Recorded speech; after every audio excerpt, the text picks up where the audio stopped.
Good morning, students. Today we are doing the topic how to we can conserve biodiversity. As we have earlier studied, what is biodiversity? Bio means living beings, diversity मतलब variation. मतलब हमारे इस अर्थ पे कितनी ज़्यादा variation है in plants and animals, that is called biodiversity. Now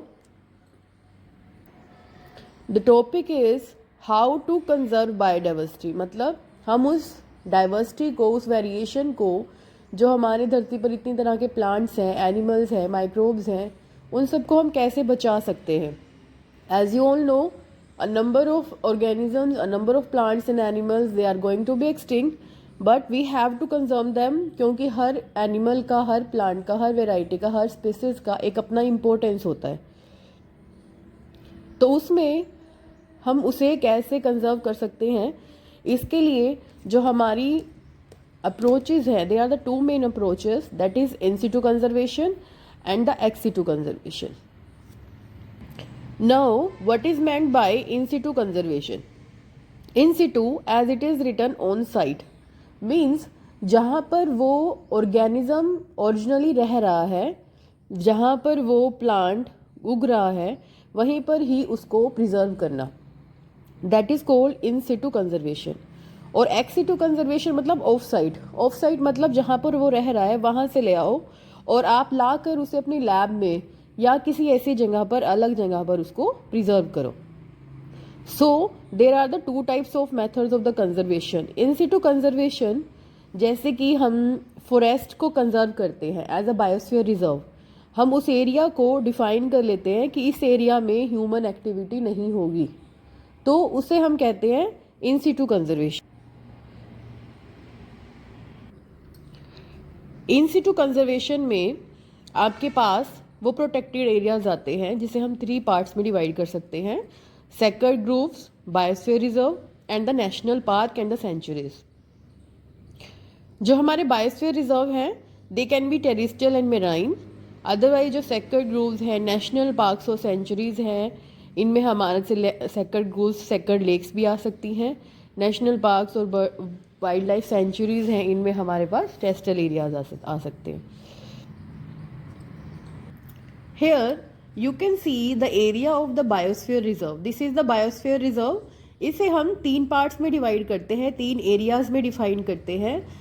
जब जो सबसे बाहर वाला एरिया होगा, that is called transition zone, बीच वाला बफर जोन, एंड अनएंटर जो last part and central part है, that is called the core zone. हमारे जो ट्रांजिशन जोन है, वहाँ पर ह्यूमन एक्टिविटीज़ हो सकती हैं, जैसे खेती कर सकते हैं, एनिमल्स को वहाँ पे पाल सकते हैं. जो सेकंड एरिया है, बफर जोन, वहाँ पे काफ़ी लिमिटेड एक्टिविटीज़ होती है, रिसर्च एरिया होता है ये. और हमारा कोर जोन ऐसा है जहाँ पर कोई भी ह्यूमन एक्टिविटी नहीं होगी और जो एनिमल या प्लांट प्रिजर्व किया गया है उन्हें वहाँ पर ग्रो करवाया जाता है. So this is the biosphere reserve.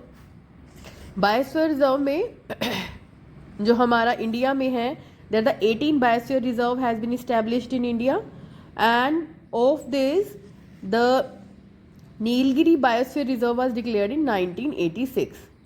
So this is the region of the Biosphere Reserve.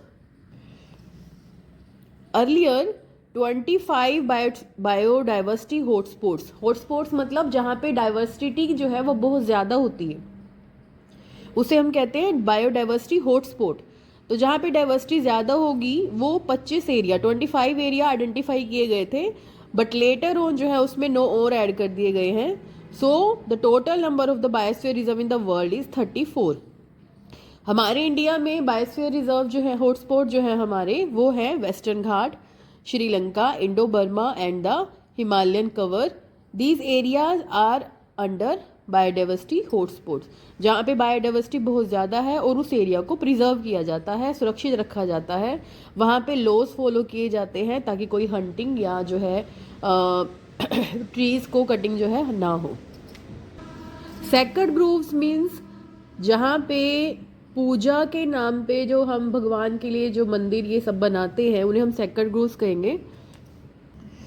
तो सेक्रेड ग्रोव्स में they are Khasi and Jaintia hills in the Meghalaya, Aravalli hills in Rajasthan, western Ghat region और महाराष्ट्र का एरिया है, ये हमारे सेक्टर ग्रोव्स में आते हैं, जहाँ पे पूजा के लिए मंदिर बनाए जाते हैं और आसपास का एरिया जो है वो प्रिजर्व किया जाता है, वहाँ पे उस एनिमल को, उस प्लांट को की वर्शिप करते हैं ताकि उसको कोई हर्ट ना कर सके। So next is the ex situ conservation. Ex situ conservation means lab में लाके या कहीं गार्डन में लाके उस प्लांट को लगाना, उस एनिमल को रखना जूलॉजिकल पार्क में, तो उसे हम बोलते हैं एक्सीटू कंजर्वेशन। तो इसमें हमारे पास zoological park and botanical gardens, wildlife safari park, ये सब आता है। पर्टिकुलर एरिया बना के वहाँ पे हम उन एनिमल्स को या प्लांट्स को रखते हैं। तो एक्सीटू कंजर्वेशन में आप डाल सकते हैं सेक्टर्ड प्लांट्स और द होम गार्डन, जैसे हम अपने घरों में तुलसी लगाते हैं, तो वो क्या है, हमारे सेक्टर्ड प्लांट्स हैं और होम गार्डन्स में हम उन्हें ग्रो करते हैं। होम गार्डन्स, किचन गार्डन जो होते हैं, वहाँ पे हम प्लांट्स को रखते हैं। सीड बैंक्स जैसे DWR है, IIWBR, यहाँ पर प्लांट्स के सीड रखे जाते हैं, उन्हें हम सीड बैंक्स कहेंगे। और या जीन बैंक, जहाँ पे कोई ना कोई प्लांट का भी, एनिमल का पार्ट जो है वो रखा जाता है, एग्स वगैरह, तो that is called the seed bank और the gene bank. Botanical garden and the zoological garden, that you all know कि जो बोटेनिकल गार्डन होते हैं, बड़े बड़े गार्डन जहाँ पे rare variety of the plants are grown, and zoological garden जहाँ पे आप जू वगैरह में जाते हैं घूमने के लिए, वहाँ पे एनिमल्स को रखते हैं। सो this is the ex situ conservation. Ex situ conservation में एक वर्ड है क्रायो प्रिजर्वेशन। क्रायो प्रिजर्वेशन का मतलब होता है -196 डिग्री सेल्सियस माइनस टेम्परेचर पर किसी चीज को रखना। मतलब वो इतना डीप फ्रीज कर दिया जाता है कि उसकी जो एक्टिविटीज होती है अंदर, फिजियोलॉजिकल जो कंडीशन है, वो एकदम से रुक जाती है, जिससे वो आगे जिस स्टेज पर है उसी स्टेज पर रोक लिया जाता है। और फिर उसके जब हमें आगे ग्रो करवाना कोई सीड है, तो उसको फिर नॉर्मल कंडीशन में लाके ग्रो करवाया जाता है। तो this is called cryo preservation, that is also done in the lab condition, under lab condition, so it is a method of ex situ preservation। Biodiversity को प्रिजर्व करना ये सिर्फ हमारा गवर्नमेंट का काम नहीं है, ये हम सबको मिलके करना होता है।